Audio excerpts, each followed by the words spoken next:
Well, first up, the final of the men's cox pairs, won 12 months ago by Croatia, when there were 10 entries, but now no longer an Olympic event. The entry this year has dropped to just 7 crews.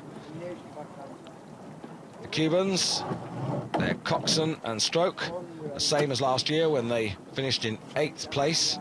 Australia, they were 10th. The Belgians, who got through to this final at the first time of asking. In lane 4, only the coxswain, Antonio Cirillo, surviving from last year's crew, which took the silver medal. Then France in lane number 5. And Germany in lane 6, who'll be closest to you. Germany, who finished 4th in 1994.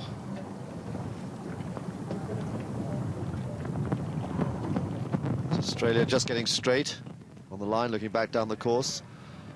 Bit of an ugly side wind there, just chopping up the water, making it quite difficult for the coxswains to get the boats straight.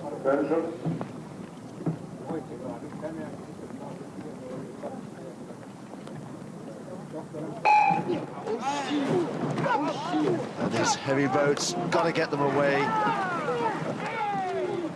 Building up that power in those first few strokes. It's France who've got away well. France, the Béguin brothers, Laurent and Antoine. They've got just a slight lead in this first part of the cox pairs. See it again there. The Béguin brothers just squeezing it away off the start, quickly straight into the lead.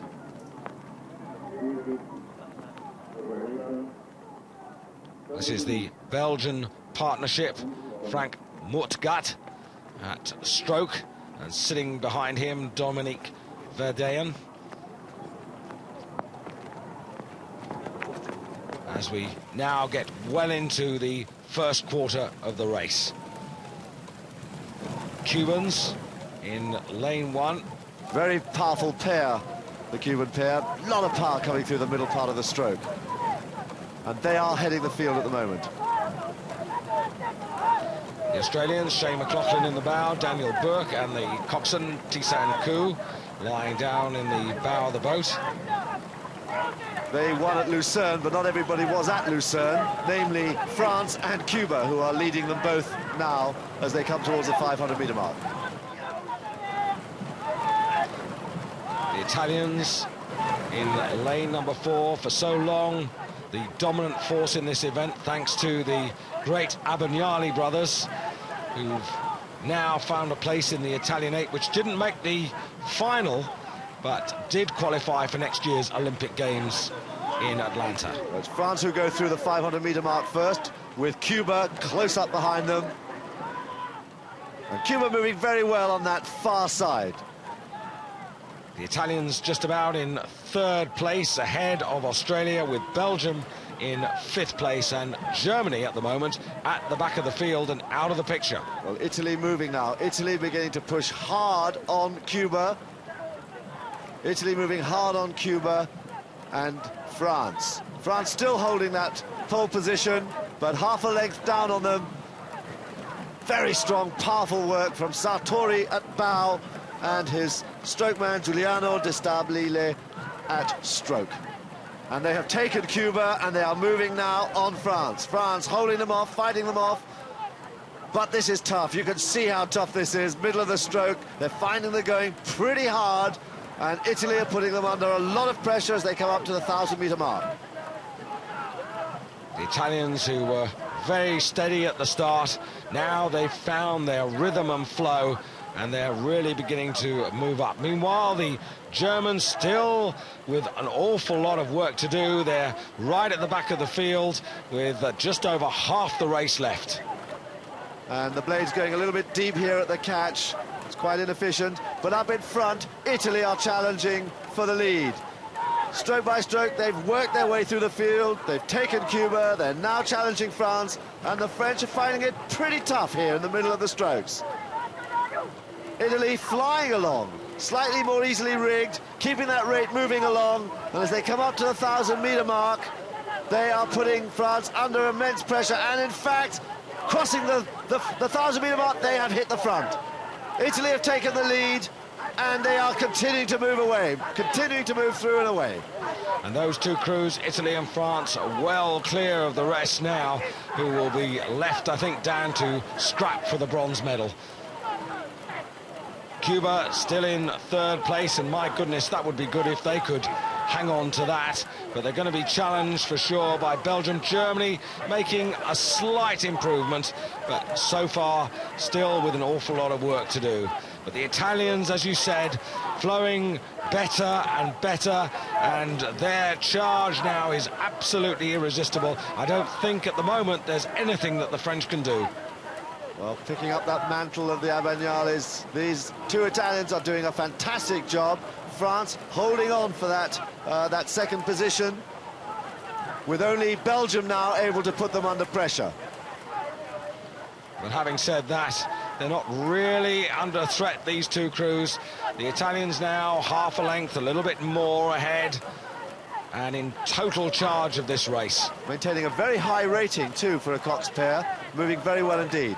Cuba, by contrast, rather heavy in the water now and beginning to feel the pressure as Belgium start to put them under real threat. Belgium beginning to move past.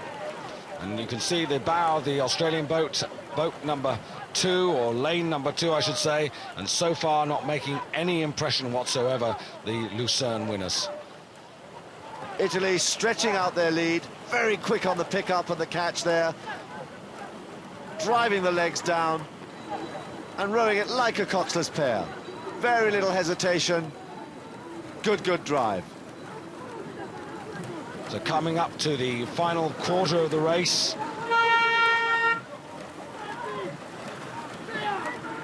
And through in the lead, just about a length their advantage over the French.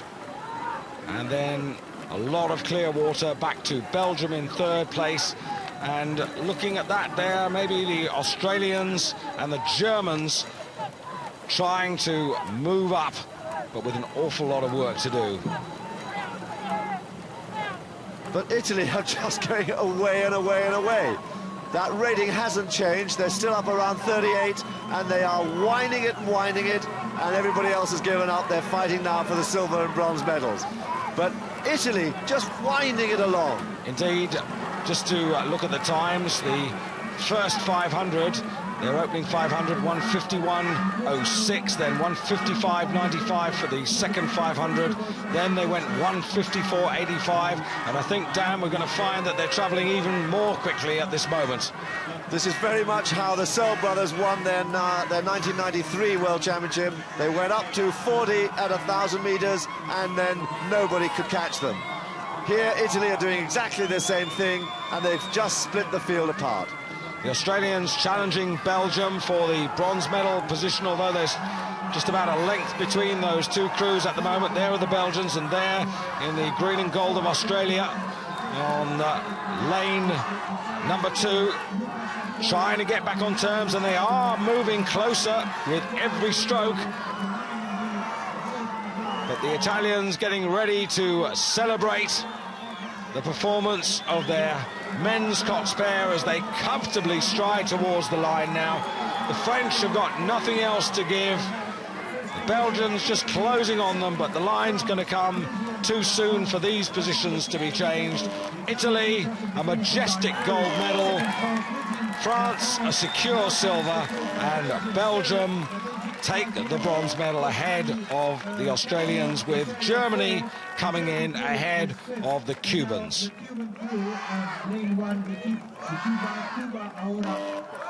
Cuba, the early leaders, couldn't keep the pace. Everybody coming through them after halfway. And as is customary, particularly with Italian Cox pairs, following in the style of Giuseppe Di Capua, up pops the coxswain, Antonio Cirillo, to lead the crew celebrations. Seems though that every coxswain wants to get into the act. Well, Cirillo is pretty pleased because he's improved on his silver medal last year, and there he is, he's world champion at last. The French brothers, Laurent and Antoine Béguin, they get the silver, along with their coxswain, Christophe Latagnon, and in turn they have clear water over the Belgians, who get the bronze. But quite big gaps between all of those crews. An emphatic win for the Italians. There again, Italy demonstrating that powerful, powerful stroke that's putting them right ahead of the field in world rowing at the moment. Good big finishes. And the Italian system really does make sure they pick the right people for the right boats, and they make them row in the right way for those particular boats. So Anita de France, Vice President of FISA, to present these medals.